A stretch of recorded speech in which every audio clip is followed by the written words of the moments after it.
ये कहानी दानापुर नामक गांव की है, जहां दामिनी नाम की एक महिला अपने पति रमेश और सास ससुर दर्पण और नीलम के साथ एक बड़े से घर में रहती थी।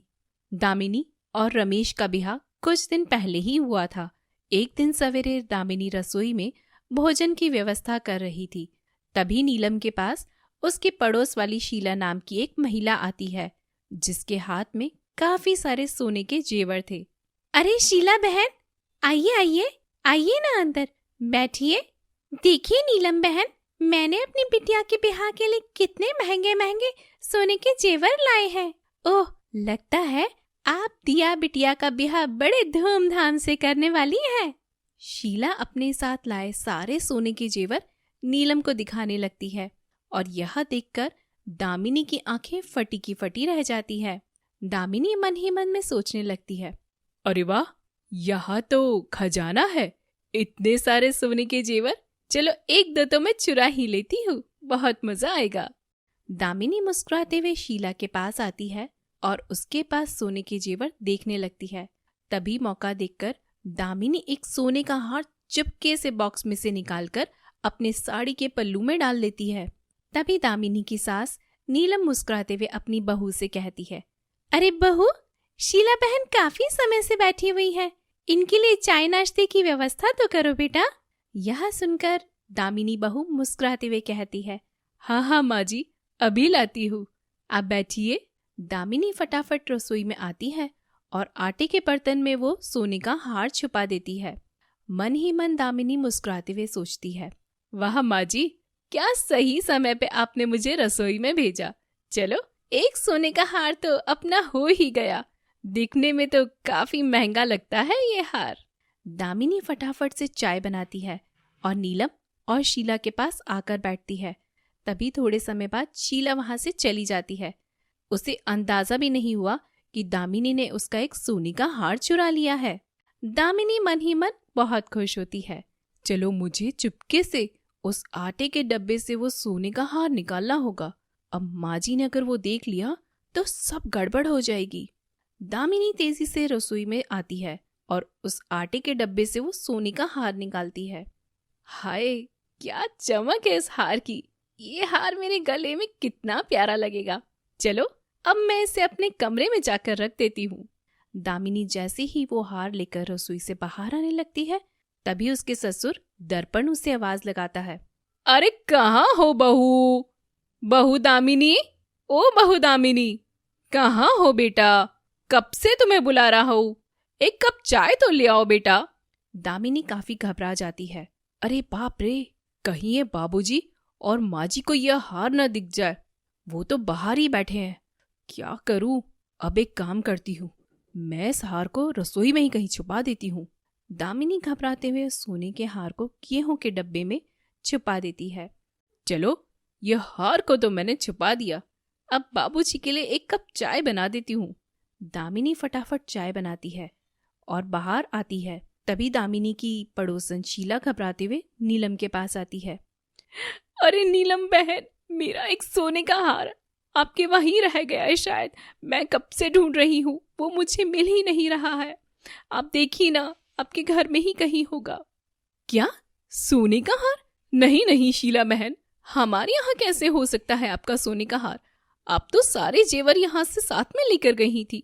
नहीं नहीं नीलम बहन, मैं यहीं पर सारे सोने के गहने लाई थी, पर जब मैंने घर जाके देखा तो एक सोने का हार नहीं था। लगता है वो आपके घर में ही कहीं गिर गया है। प्लीज देखिए ना, यहीं कहीं होगा। अरे बहन जी, अगर यहाँ गिरा होता तो हमें दिख जाता था ना। देखिए, यहाँ तो कुछ भी नहीं है। यह सब बातें सुनकर दामिनी काफी घबरा जाती है और मन ही मन सोचती है, अरे बाप रे, कहीं यह सबको पता चल गया कि मैंने ही वह सोने का हार छुपाया है तो बहुत ही मुसीबत हो जाएगी। शीला और नीलम में काफी बहस होने लगती है, पर शीला को उसका सोने का हार दिखाई नहीं देता। आखिरकार शीला उदास होकर अपने घर चली जाती है। तभी दामिनी का पति रमेश घर आता है। माँ, ये 50,000 रुपए आप संभाल के रखिए, मैं कल सवेरे आपसे ले लूंगा। ये पैसे मुझे कल ऑफिस में लेके जाने हैं। तभी रमेश की माँ बड़े प्यार से उससे कहती है, ठीक है बेटा रमेश, मैं ये पैसे अपने पास संभाल कर रख लेती हूँ, तुम आराम से निश्चित होके सो जाओ। नीलम वो 50,000 रुपए ले लेती है और अपने कमरे में अलमारी में रख देती है। देखते ही देखते रात हो जाती है। सब अपने कमरे में सो चुके थे। तभी दामिनी चुपके से अपने कमरे से बाहर निकलती है और रसोई में जाने लगती है। चलो, इस समय तो घर में सब सोए हुए हैं, मैं चुपके से जाकर वो सोने का हार गेहूं के डब्बे में से निकाल लेती हूँ।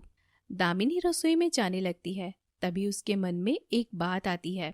अरे, आज तो रमेश ने माँ जी को भी 50,000 रुपए दिए हैं। 50,000 रुपए में तो मैं बहुत कुछ अपने लिए खरीद सकती हूँ। चलो, क्यों ना मैं वो पैसे भी चुरा लूं, बहुत मजा आएगा। मैं तो माला माल हो गई। दामिनी चुपके से नीलम के कमरे में आती है।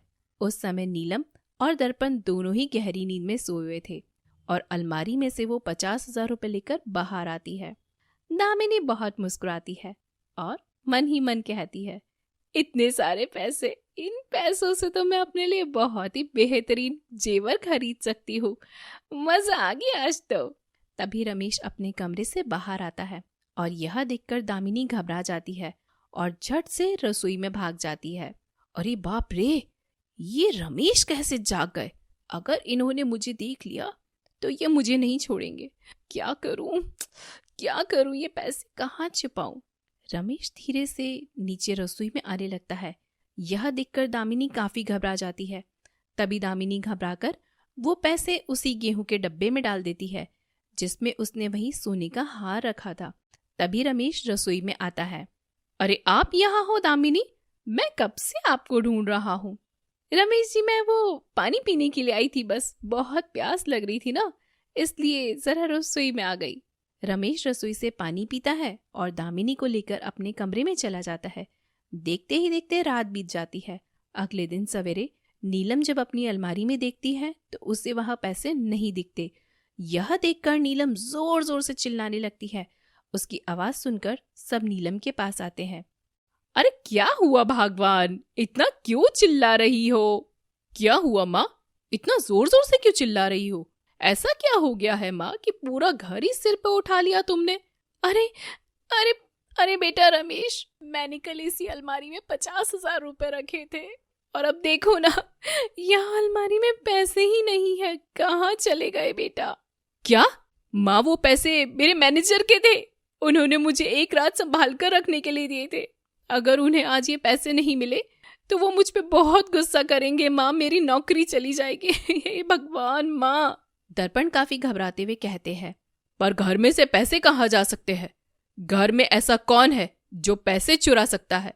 पिताजी, घर में तो हम चारों ही हैं, घर में कौन ऐसा कर सकता है? तभी दामिनी काफी घबराते हुए, हो सकता है कोई बाहर से आया हो और उसी ने पैसे चुराए हो। तभी रमेश कहता है, मैं अभी पुलिस को बुलाता हूँ। ये बात सुनकर दामिनी घबरा जाती है। तभी रमेश पुलिस को घर में बुलाता है। पुलिस घर में काफी तहकीकात करती है पर किसी को कुछ पता नहीं चलता। देखते ही देखते रात हो जाती है। सब अपने कमरे में सोए हुए थे। इधर नीलम अपने कमरे में उदास बैठी हुई थी। इधर दामिनी अपने कमरे में काफी परेशान इधर उधर घूम रही थी और मन ही मन सोचती है, चलो रमेश तो सो चुके हैं, अब मुझे चुपके से चलकर उस गेहूं के डब्बे से वो पैसे और सोने का हार निकाल कर लाना होगा। दामिनी धीरे से अपने कमरे से बाहर निकलती है और वो रसोई में जाती है। तभी नीलम भी अपने कमरे से बाहर आती है। तभी उसी रसोई में दामिनी खड़ी दिखाई देती है जो गेहूं के डब्बे से पैसे और सोने का हार निकाल रही थी। यह देखकर उसकी सास के होश उड़ जाते हैं और वो जोर जोर से चिल्लाने लगती है। उसकी आवाज सुनकर रमेश और दर्पण दोनों वहां आते हैं। सब जैसे ही दामिनी के हाथ में सोने का हार और पैसे देखते हैं तो सबके होश उड़ जाते हैं। तभी दामिनी घबराते हुए कहती है, अरे बाप रे, अब तो मेरी चोरी पकड़ी गई। हे भगवान मुझे बचाओ। यह सब देखकर दामिनी का पति रमेश बहुत गुस्सा होता है। अच्छा, तो इस घर में तुम ही चोर थी? तुम्हें शर्म नहीं आई दामिनी, अपने ही घर में चोरी करते हुए? छी, शेम ऑन यू। यह सब देखकर नीलम की सास उससे कहती है, बहू, मैंने सपने में भी नहीं सोचा था कि तुम इस तरह की घिनौनी और गिरी हुई हरकत करोगी। शर्म आनी चाहिए तुम्हें। सब दामिनी को काफी खरी खोटी सुनाते हैं। दामिनी सबसे रुकर क्षमा मांगती है, पर कोई उसकी एक नहीं सुनता। तभी रमेश दामिनी को मार मार कर उसे घर से बाहर निकाल देता है। उसके बाद दामिनी का जीवन तबाह और बर्बाद हो जाता है। दामिनी की यह आदत से आज उसका जीवन तबाह हो गया।